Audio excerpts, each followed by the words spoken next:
Hi friends. Motivation అనే concept గురించి మనందరికీ తెలిసిందే. ఈ మధ్యకాలంలో చాలామంది మోటివేషన్ క్లాసెస్ కండక్ట్ చేయడం కూడా మనం చూస్తూ ఉన్నాం.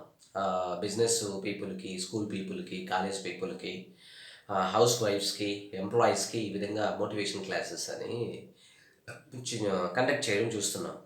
కాకపోతే మోటివేషన్ అనేది రెండు రకాలుగా ఉంటుంది. అందరూ అన్ని విషయాలని ఒకే విధంగా తీసుకోరు. అందరికీ అన్ని విషయాలు లేక ఒక విషయం అనేటువంటిది స్ఫూర్తినివ్వకపోవచ్చు. ఇప్పుడు అందరూ గూడా ఇన్స్పిరేషనల్ స్టోరీస్ చెప్తూ ఉంటారు. మోరల్స్ స్టోరీస్ చెప్తూ ఉంటారు. లేక వారి జీవితంలో ఉన్నటువంటి లైఫ్ ఎక్స్‌పీరియన్సెస్‌ని మోటివేషన్ క్లాసెస్‌లో చెప్పి పిల్లల్ని ఎంకరేజ్ చేస్తూ ఉంటారు. అంతవరకు కరెక్టే. మరి ఏ వ్యక్తికి ఎలాంటి మోటివేషను అనేటువంటిది ఉంటుంది, ఎలా గుర్తించాలి అని అనుకుంటే, దీనికి ముందుగా మోటివేషను ఇది టైప్స్ ఏంటి అనేటువంటిది. మోటివేషను 2 రకాలుంటాయి. ఇంట్రిన్సిక్ మోటివేషన్ అనేది, ఎక్సెంట్రిక్ మోటివేషన్ అనేటువంటిది. సో, కొంతమంది ఇంట్రిన్సిక్ మోటివేషన్ ప్రాసెస్‌ని అనుసరిస్తారు. మరికొంతమంది ఎక్సెంట్రిక్ మోటివేషన్ ప్రాసెస్‌ని అనుసరిస్తారు. ఇంట్రిన్సిక్ మోటివేషన్ అనంటే వ్యక్తిలో ఉండేటువంటి కాల్పనిక భావాలు, క్రియేటివిటీ, వ్యక్తి యొక్క గోల్సు, వాళ్ళకున్నటువంటి యాంబిషన్స్, వాళ్ళకున్నటువంటి ఎమోషన్సు, వాళ్ళకున్నటువంటి క్రిటికల్ థింకింగ్ నేచర్ అనేటువంటిది.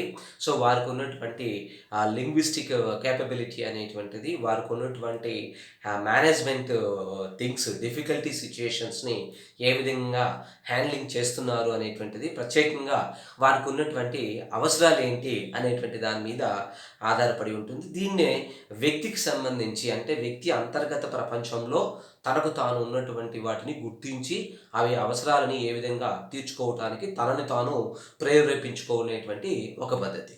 మరొక పద్ధతి ఏంటంటే ఎక్సెంట్రిక్ మోటివేషన్. ఎక్సెంట్రిక్ మోటివేషన్‌లో సక్సెస్‌ఫుల్ స్టోరీసు, ఇన్స్పిరేషనల్ స్టోరీస్ చెప్తూ ఉంటారు. అంటే సమాజంలో కష్టపడి గొప్పగా ఎదిగినటువంటి వారి గురించి, వారి యొక్క జీవిత విశేషాలని మోటివేషన్ క్లాసెస్‌గా చెబుతూ వారి నుంచి ప్రేరణ ఏ విధంగా పొందాలా అనేటువంటిది.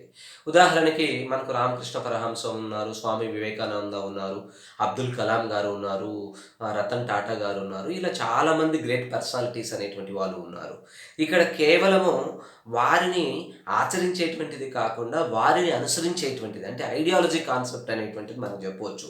ఈ ఐడియాలజీ కాన్సెప్ట్ మీద ప్రముఖ ఫ్రెంచి రచయిత అయాన్ రాండ్ 'ఫౌంటైన్ హెడ్' అనేటువంటి పుస్తకంలో చాలా విపులంగా విశ్లేషణ అనేటువంటిది చేయటం జరిగింది. కాబట్టి ఒక గంట సేపు వినేటువంటి మోటివేషన్ క్లాసెస్ కంటే కూడా తనలో ఉన్నటువంటి అంతర్గతంగా లీనంగా ఉన్నటువంటి విషయాలని గుర్తించి తనకు తానుగా పొందేటువంటి ప్రేరణ అనేటువంటిది జీవితంలో ఎన్నిటి విజయాలనైనా సాధించడానికి దోహదపడుతుంది.